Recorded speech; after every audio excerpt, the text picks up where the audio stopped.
Olá, seja bem-vinda, seja bem-vindo ao Mente Aberta Audiobooks. Na nossa leitura inclusiva de hoje, leremos o capítulo 5 do livro Comece pelo Porquê, do Simon Sinek. Mas antes de começarmos, peço que se inscreva no nosso canal e ative o sininho para receber nossas notificações. Vamos a isso! Capítulo 5. Clareza, disciplina e consistência. A natureza abomina o vazio. Para poder promover a vida, a Mãe Natureza tenta encontrar equilíbrio sempre que possível. Quando vida é destruída por causa de um incêndio na floresta, por exemplo, a natureza irá introduzir vida nova para substituí-la. Em qualquer ecossistema, a existência de uma cadeia alimentar, na qual cada espécie existe como alimento para outra, é um modo de manter o equilíbrio. O círculo dourado, ancorado em princípios da biologia, também obedece à necessidade de equilíbrio. Como tenho comentado, quando o porquê está ausente, produz-se um desequilíbrio e as manipulações prosperam. E quando as manipulações prosperam, aumentam a incerteza para os compradores, a instabilidade para os vendedores e o estresse para todos.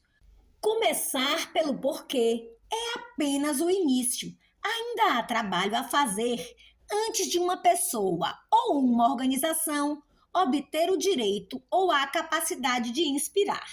Para que o círculo dourado funcione, cada uma das peças tem que estar em equilíbrio e na ordem correta. Clareza do porquê. Tudo começa pela clareza. Você precisa saber por que faz o que faz. Se pessoas não compram o que você faz, mas por que o faz, e você mesmo não sabe qual é o seu propósito, como qualquer outra pessoa vai saber? Se o líder de uma organização não é capaz de formular claramente porque ela existe em termos que vão além de seus produtos ou serviços, como pode esperar que os funcionários saibam por que ir para o trabalho?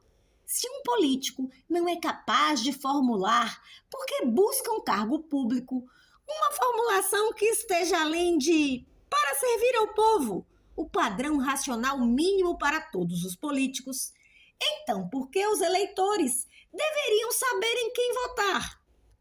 Manipulações podem motivar o resultado de uma eleição, mas não ajudam a escolher quem deveria liderar.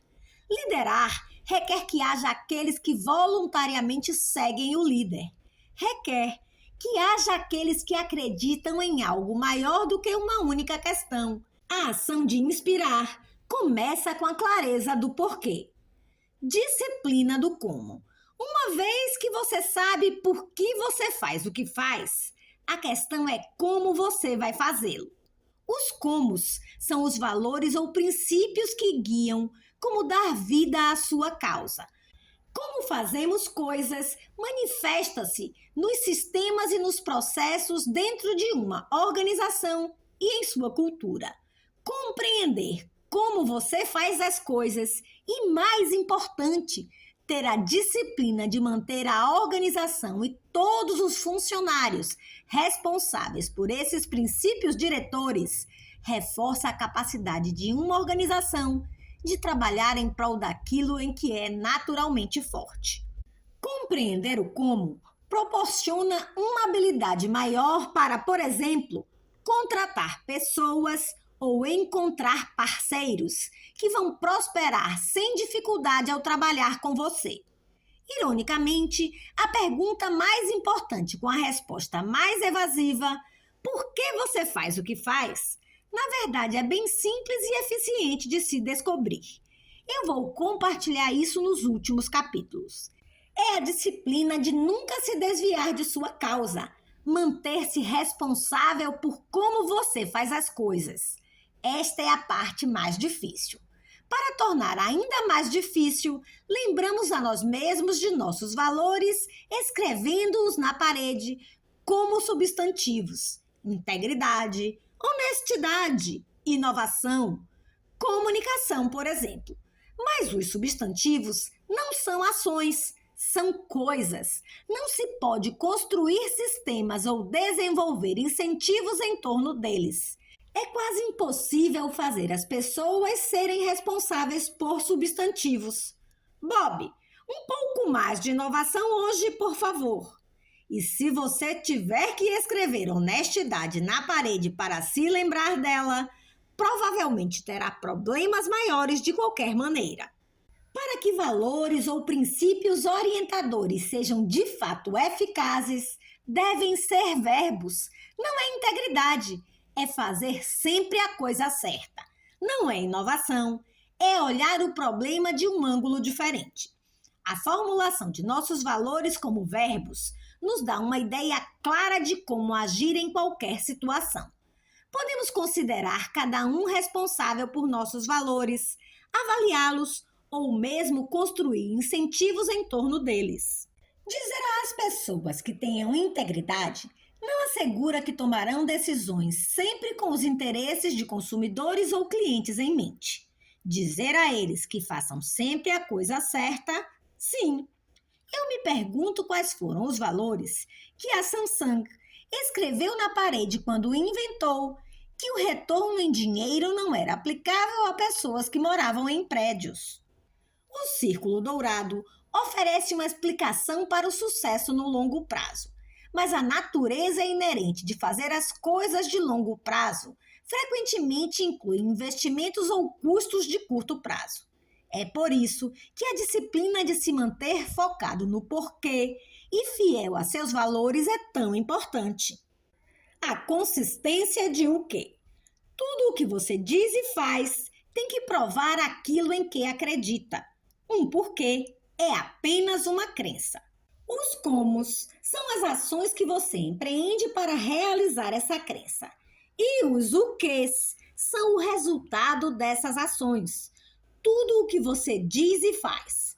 Produtos, serviços, marketing, ações de relações públicas, cultura e quem você contrata.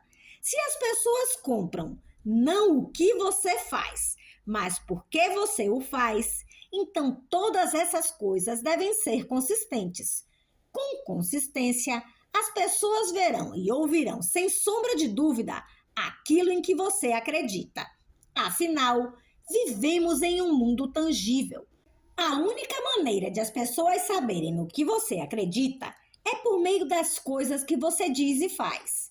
E se você não for consistente nisso, ninguém saberá no que você acredita. É no nível do o quê que a autenticidade acontece. A autenticidade é aquela palavra usada e abusada nos mundos corporativo e político. Você tem que ser autêntico, dizem os entendidos. Todos os dados sobre tendências demonstram que as pessoas preferem fazer negócios com marcas autênticas. As pessoas votam no candidato autêntico. O problema é que essa instrução de ser autêntico é totalmente inexequível. Como é que você entra no escritório de alguém e diz: a partir de agora, por favor, um pouco mais de autenticidade? Sobre essa peça de publicidade na qual você está trabalhando, poderia um CEO instruir: por favor, faça com que seja um pouco mais autêntica. O que as companhias devem fazer para que seu marketing ou suas vendas, ou seja lá em que estiverem trabalhando, seja autêntico? A solução mais comum é hilária. Eles vão e fazem pesquisas com consumidores e perguntam: o que deveríamos lhe dizer para sermos autênticos? Isso é uma total falta de compreensão do que se trata. Você não pode perguntar aos outros o que deve fazer para ser autêntico. Ser autêntico significa que você já sabe. O que diz um político quando o instruem a ser mais autêntico? Como um líder, age de maneira mais autêntica. Sem uma compreensão clara do porquê, essa instrução é inútil. Autenticidade significa que seu círculo dourado está em equilíbrio. Significa que você acredita efetivamente em tudo o que diz e faz. Isso vale para os gestores e também para os funcionários. Só quando isso acontece é que as coisas que você diz e faz podem ser consideradas autênticas. A Apple acreditava que seu computador Apple original e seus Macintosh iam desafiar a plataforma dominante do DOS da IBM. A Apple acredita que seus produtos iPod e iTunes estão desafiando o status quo na indústria da música. E todos nós compreendemos por que a Apple faz o que faz. É por causa dessa compreensão mútua que consideramos esses produtos da Apple autênticos. A Dell lançou tocadores de MP3 e PDAs em uma tentativa de entrar no negócio dos pequenos dispositivos eletrônicos. Não sabemos qual é o porquê da Dell. Não temos certeza quanto àquilo em que a companhia acredita ou por que ela fabrica esses produtos, além de ganhos para si mesma e um desejo de capitalizar em um novo segmento de mercado. Esses produtos não são autênticos, não que a Dell não pudesse entrar em outros mercados. Ela certamente tem o conhecimento e a capacidade de fazer bons produtos, mas essa capacidade, sem uma clara compreensão do porquê, é que torna tudo muito mais difícil e dispendioso. Só o fato de fazer produtos de alta qualidade e criar um marketing para eles não garante o sucesso. Não se pode adquirir autenticidade sem clareza do porquê. E a autenticidade importa. Pergunte aos melhores vendedores o que é preciso para ser um grande vendedor. Eles sempre vão dizer que ajuda muito quando se acredita de verdade no produto que se está vendendo. O que uma crença tem a ver com vender? Simples. Quando vendedores acreditam de verdade naquilo que estão vendendo, as palavras que saem de sua boca são autênticas. Quando a crença entra na equação, o vendedor exala paixão. É esta autenticidade que produz os relacionamentos nos quais se baseiam as melhores organizações de venda. Relacionamentos também constroem confiança, e com a confiança vem a fidelidade. A ausência de um círculo dourado equilibrado significa ausência de autenticidade, o que, por sua vez, significa que os relacionamentos não são fortes e que não há confiança. E você está de volta ao ponto de partida, vendendo com base em preço, serviço, qualidade ou recursos. Voltou a ser como todos os outros. Pior, sem aquela autenticidade, as companhias recorrem à manipulação, redução de preços, promoções, pressão de grupo, medo. É só escolher. É eficaz? Claro, mas apenas no curto prazo. Ser autêntico não é requisito para o sucesso, mas passa a ser se você quiser que o sucesso seja duradouro. Mais uma vez, isso nos leva de volta ao porquê. A autenticidade é quando você diz e faz coisas em que efetivamente acredita, mas se não sabe por quê a organização ou o produto existem em um nível além de o que você faz, então é impossível saber se as coisas que diz ou faz são consistentes com seu porquê. Sem o porquê, toda tentativa de autenticidade quase sempre será inautêntica. A ordem correta. Depois que você tem clareza no que tange ao porquê, é disciplinado e responsável quanto aos próprios valores e aos princípios que o guiam, e é consistente em tudo o que diz e faz. O passo final é pôr tudo isso na ordem correta. Como naquele exemplo do marketing da Apple citado antes, a simples mudança na ordem da informação, começando pelo porquê, muda o impacto da mensagem. Os porquês são importantes, fornecem a demonstração tangível do porquê, mas o porquê deve vir primeiro.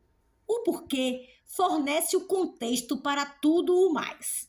Como você verá repetidas vezes em todos os casos e exemplos deste livro, seja na liderança, na tomada de decisão ou na comunicação, começar pelo porquê tem um profundo e duradouro impacto no resultado.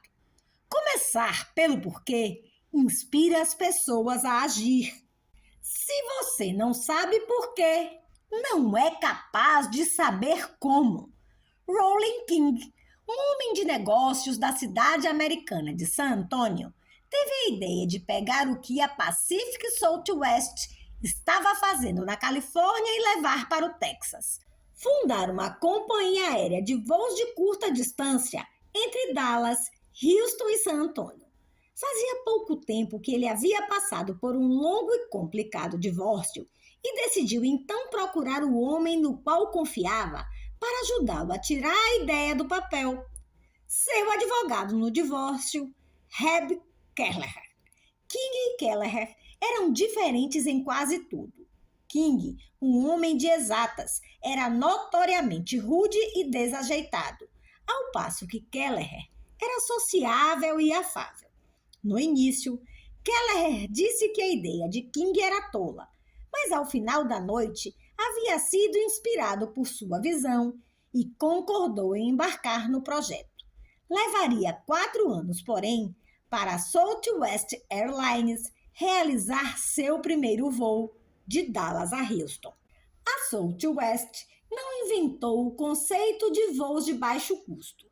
A Pacific Southwest Airlines foi a pioneira no setor. A Southwest até copiou o nome.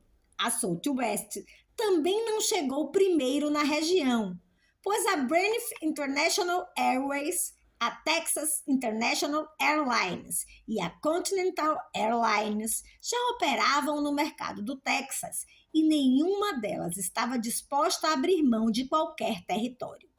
Mas a Southwest não foi pensada para ser uma companhia aérea. Foi pensada para defender uma causa. A companhia aérea era apenas um meio para isso.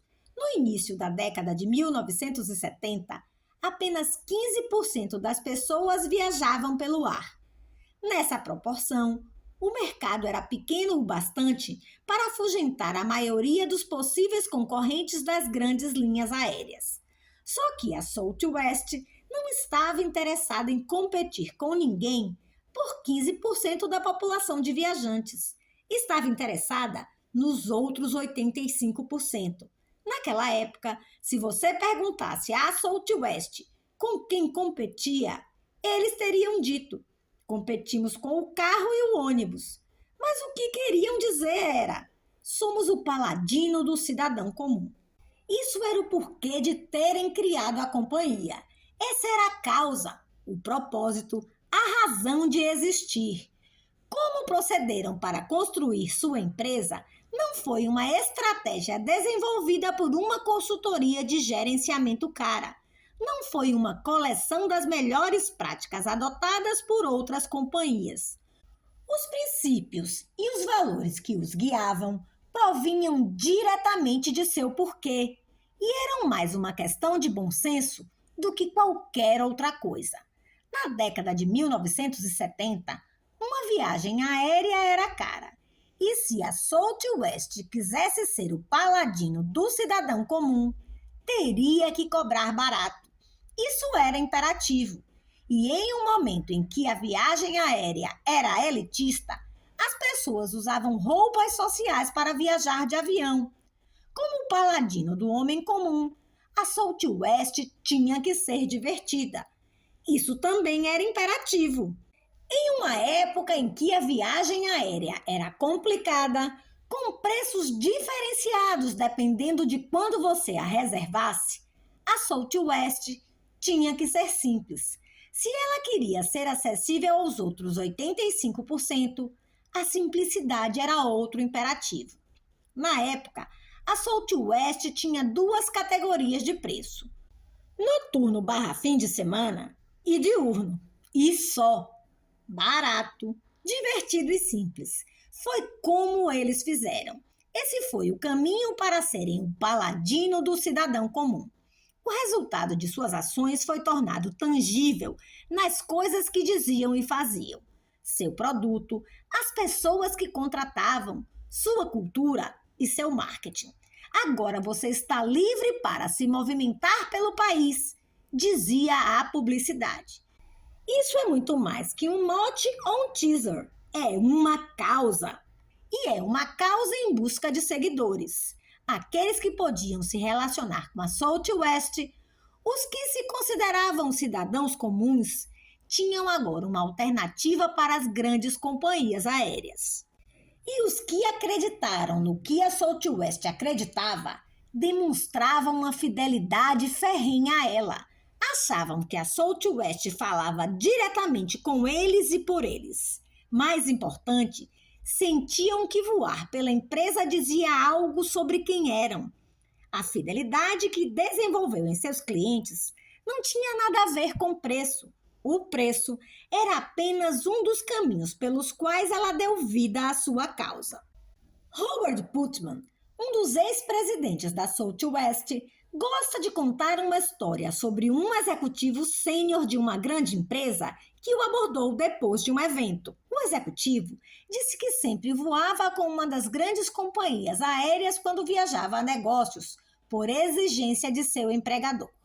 Embora tivesse acumulado muitas milhas com seus voos frequentes em outra companhia e dinheiro não fosse um problema, quando viajava por conta própria ou com a família, sempre voava com a Southwest.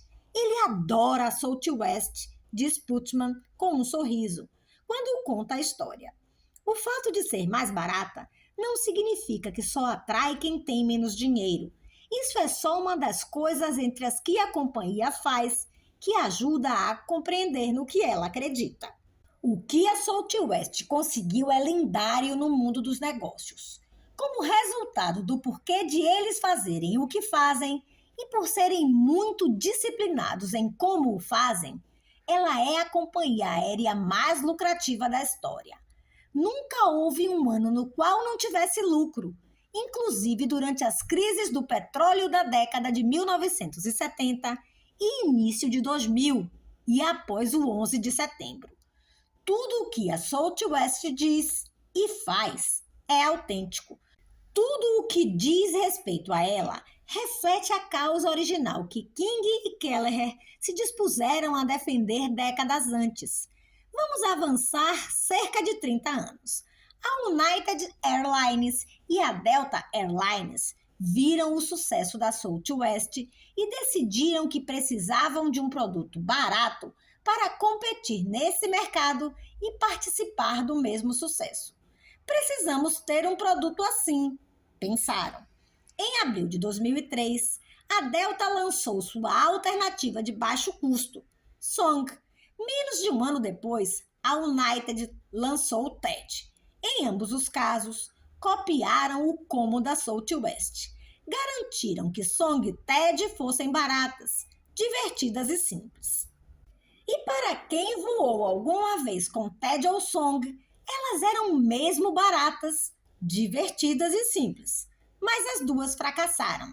A United e a Delta eram veteranas no negócio do transporte aéreo e estavam totalmente qualificadas para lançar quaisquer produtos que quisessem para se adaptar às condições do mercado ou aproveitar oportunidades.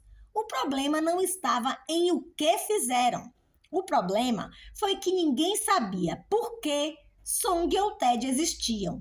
Elas talvez fossem ainda melhores do que a Southwest, mas não importava. Claro, passageiros voavam nessas companhias, mas sempre há motivos para as pessoas fazerem negócios com você que não têm nada a ver com você. A questão não era se os passageiros podiam ser motivados para usar seu produto. O problema era que muitos poucos se tornavam fiéis às marcas. Sem um senso do porquê, Song e TED eram apenas outras duas companhias aéreas. Sem uma noção clara do porquê, todas as pessoas só poderiam julgá-las pelos critérios de preço e conveniência. Eram commodities que tinham que se basear em manipulação para construir seu negócio. Uma proposta dispendiosa. A United abandonou a participação no negócio do transporte aéreo de baixo custo apenas 4 anos depois de ter começado, assim como a Song da Delta. É falsa a suposição de que a diferenciação acontece em como e o que você faz. Apenas oferecer um produto de alta qualidade com mais recursos, um serviço melhor ou um preço melhor não cria diferença. Não é isso que garante o sucesso. A diferenciação acontece em porquê e como você o faz. A Southwest não é a melhor companhia aérea do mundo. Nem sempre é a mais barata. Tem menos rotas do que muitas de suas concorrentes e não voa fora dos Estados Unidos. O que fazem nem sempre é significativamente melhor. Mas porque o fazem é claro e cristalino. E tudo o que fazem prova isso. Há muitas maneiras de motivar pessoas a fazerem coisas, mas a fidelidade vem da capacidade de inspirá-las. Só quando o porquê está claro e os clientes acreditam naquilo em que você acredita, é que se pode desenvolver uma verdadeira relação de fidelidade. Manipulação e inspiração são ações parecidas, mas não iguais. Tanto a manipulação quanto a inspiração fazem cócegas no sistema límbico, mensagens que despertam aspirações, medo ou pressão do grupo nos impelem a decidir de um jeito ou de outro, apelando para nossos desejos irracionais ou jogando com nossos medos. Mas é quando os sentimentos vão mais fundo do que a insegurança, a incerteza ou os sonhos que a reação emocional se alinha com a maneira como nos vemos. É nesse momento que o comportamento deixa de ser motivado para ser inspirado. Quando estamos inspirados, as decisões que tomamos têm mais a ver com o que somos do que com as companhias ou os produtos que estamos comprando. Quando sentimos que nossas decisões estão certas, ficamos dispostos a pagar um extra ou aceitar uma inconveniência por esses produtos ou serviços. Isso nada tem a ver com o preço ou qualidade. Preço, qualidade, recursos e serviço são importantes, mas são os custos para se entrar no negócio na atualidade. São os sentimentos límbicos viscerais que criam a fidelidade. E é essa fidelidade que confere à Apple, a Harley Davidson, a Southwest Airlines, a Martin Luther King ou a qualquer outro grande líder uma vantagem tão imensa. Sem uma forte base de seguidores fiéis, aumenta a pressão por manipular, por competir ou se diferenciar com base em preço, qualidade, serviço ou recursos. Fidelidade como valor emocional real existe no cérebro do comprador, não no do vendedor. É difícil convencer alguém de que os produtos ou os serviços da sua companhia são importantes na vida dessa pessoa com base em fatores racionais externos que você definiu como valiosos. Lembre-se do caso da Ferrari contra o Honda.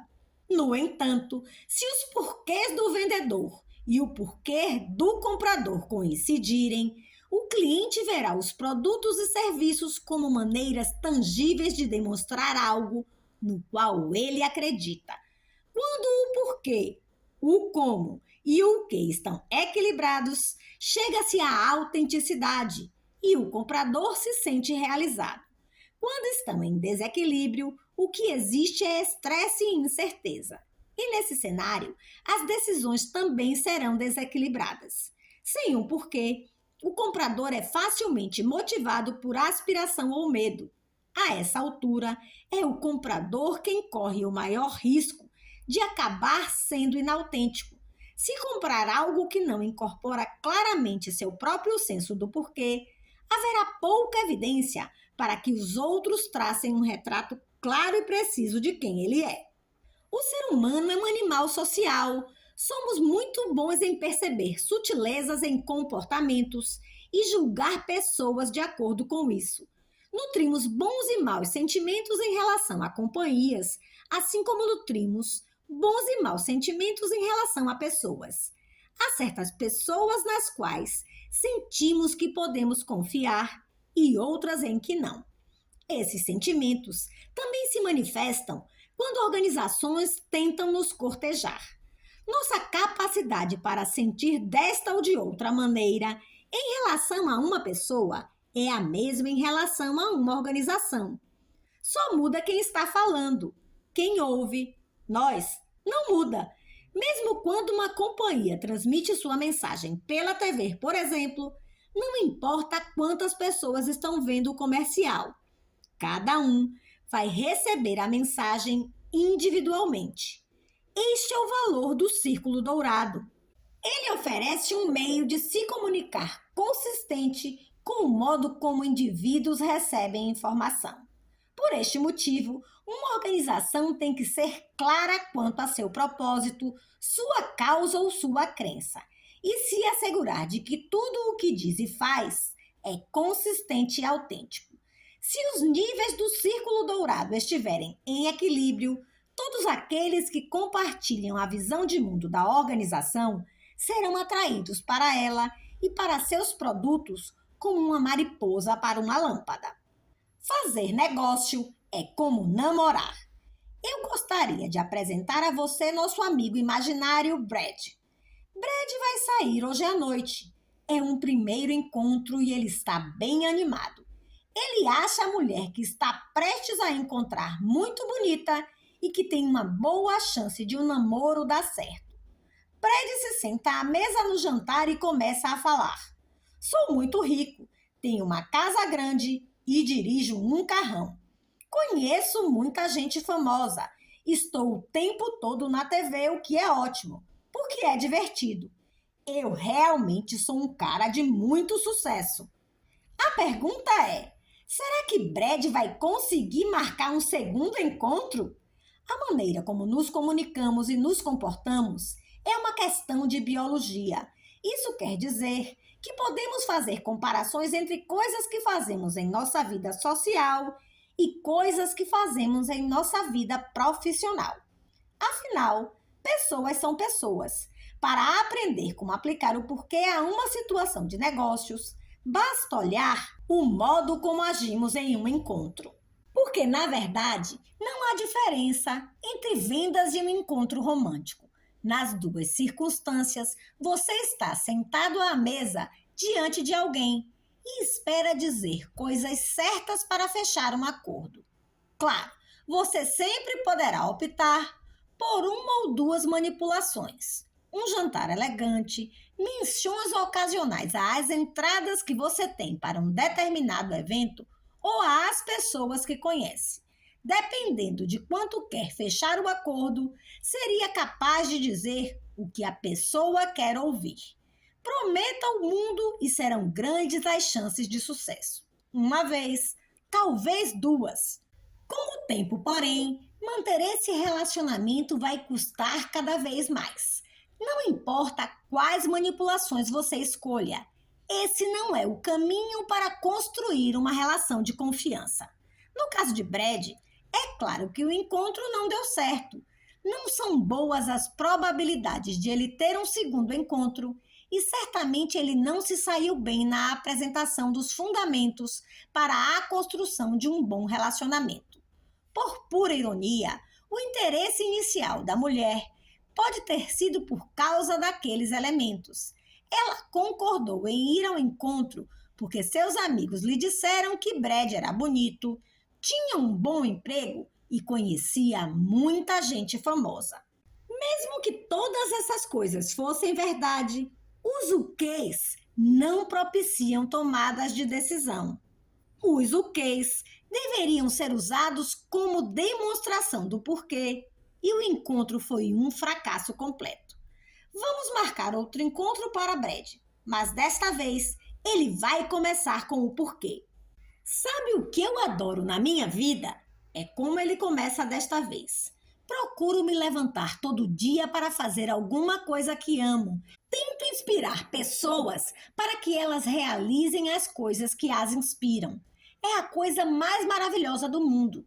Na verdade, a melhor parte é tentar imaginar todas as maneiras diferentes pelas quais posso fazer isso. É mesmo incrível. E acredite ou não, eu realmente consegui ganhar muito dinheiro com isso. Comprei uma casa grande e um carro legal. Conheci muitas pessoas famosas e estou na TV o tempo todo, o que é divertido. Tenho muita sorte de fazer algo de que gosto. Na verdade, consegui ser bastante bem-sucedido por causa disso. Dessa vez, as probabilidades de Brad ter um segundo encontro, supondo que a pessoa diante dele acredita naquilo em que ele acredita, aumentarão exponencialmente. Mais importante, a base para esse relacionamento agora é formada por valores e crenças. Ele mencionou as mesmas coisas que disse no primeiro encontro. A única diferença é que começou com o porquê.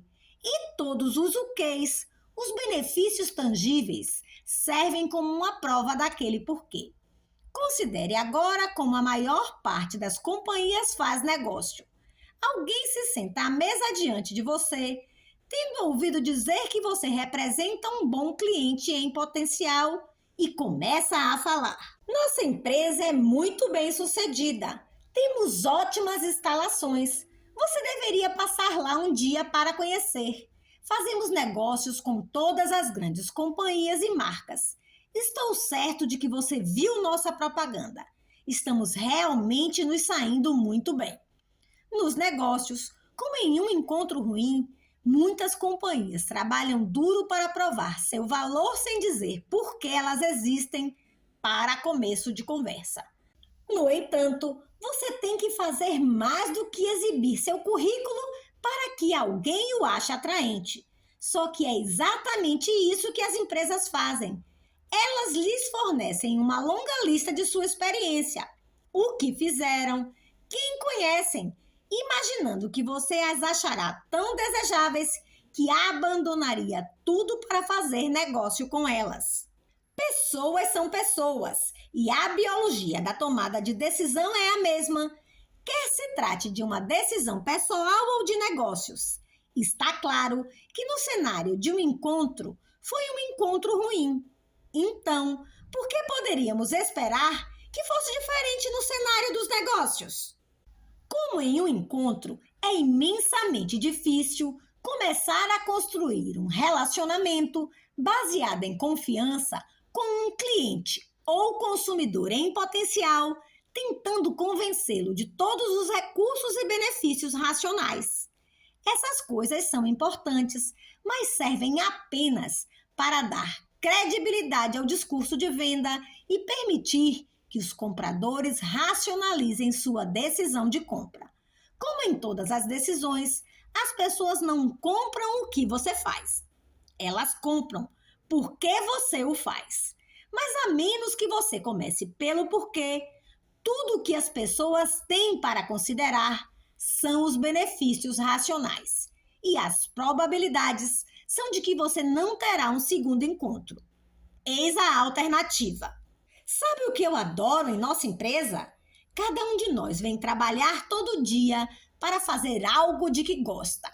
Conseguimos inspirar pessoas a fazer coisas que as inspiram. É maravilhoso. De fato, a parte divertida é tentar imaginar todas as diferentes maneiras como podemos fazer isso. De quebra, também é bom para os negócios. Estamos realmente nos saindo bem. Temos ótimas instalações. Você deveria vir algum dia conhecer. Trabalhamos com algumas das melhores companhias. Tenho certeza de que você viu nossos anúncios. Estamos tendo bastante sucesso.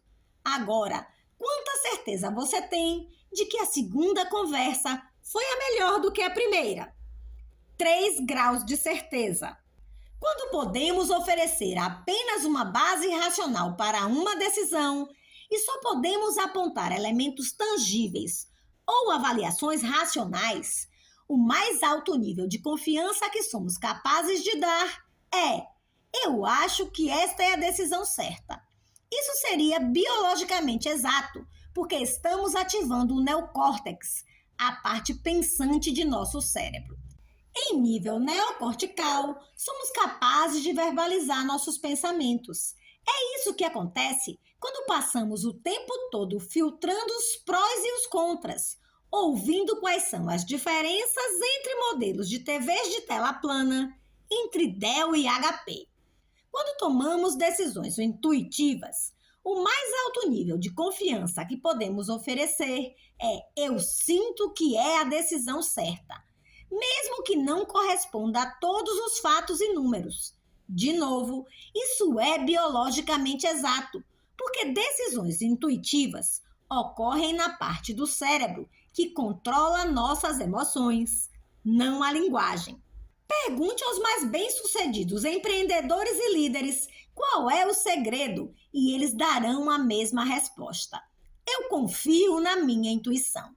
Nas vezes em que as coisas dão errado, eles dirão: eu ouvi o que os outros estavam falando, apesar de não sentir que era o certo. Devia ter confiado na minha intuição. É uma boa estratégia, exceto por não poder ser aplicada em grande escala. A decisão intuitiva só pode ser tomada por uma única pessoa. É uma boa estratégia para um indivíduo ou uma organização pequena. Mas o que acontece quando o sucesso exige que mais pessoas estejam capacitadas a tomar decisões que eles sentem que são as certas? É aí que o poder do porquê pode ser plenamente constatado. A capacidade de pôr um porquê em palavras oferece o contexto emocional para as decisões. Proporciona uma confiança maior do que eu acho que está certo. Admite uma escala maior do que sinto que está certo. Quando você sabe qual é seu porquê, o mais alto nível de confiança que você é capaz de oferecer é eu sei que está certo. Quando você sabe que a decisão é correta, ela não só parece a correta, mas você também é capaz de raciociná-la e traduzi-la em palavras com facilidade. A decisão está totalmente equilibrada. O que racional oferece uma prova para o sentimento do porquê. Se você for capaz de verbalizar o sentimento que impulsiona a decisão intuitiva, se for capaz de enunciar com clareza seu porquê, fornecerá um contexto claro para que as pessoas à sua volta compreendam a razão de aquela decisão ter sido tomada. Se a decisão for consistente com os fatos e os números, então esses fatos e números servirão para reforçar a decisão. Isso é equilíbrio. E se a decisão não corresponder a todos os fatos e números, então vai destacar os outros fatores que precisam ser considerados. Isso pode fazer uma decisão controversa deixar de suscitar um debate e passar a suscitar uma discussão. Meu ex-sócio, por exemplo, ficava contrariado quando eu recusava um negócio. Eu dizia a ele que sentia que aceitar aquele cliente potencial não parecia certo. Isso o frustrava muito porque, nas palavras dele, o dinheiro daquele cliente era tão bom quanto o de qualquer outro. Ele não conseguia compreender o motivo da minha decisão. E pior, eu não era capaz de explicar. Era só uma sensação. Por outro lado, hoje sou capaz de explicar com facilidade porque estou no negócio, para inspirar pessoas a realizarem as coisas que as inspiram.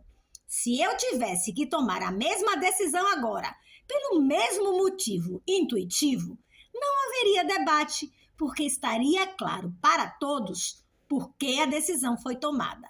Rejeitamos ofertas porque esses clientes em potencial não acreditam no que acreditamos e não estão interessados em nada que tenha a ver com inspirar pessoas. Com uma noção clara do porquê, o debate quanto a aceitar ou não um cliente inadequado torna-se uma discussão quanto a se o desequilíbrio de aceitá-lo é compensado pelo ganho de curto prazo que ele pode nos proporcionar.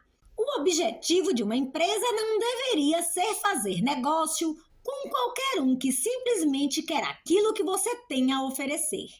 Deveria ser se concentrar em pessoas que acreditam no que você acredita.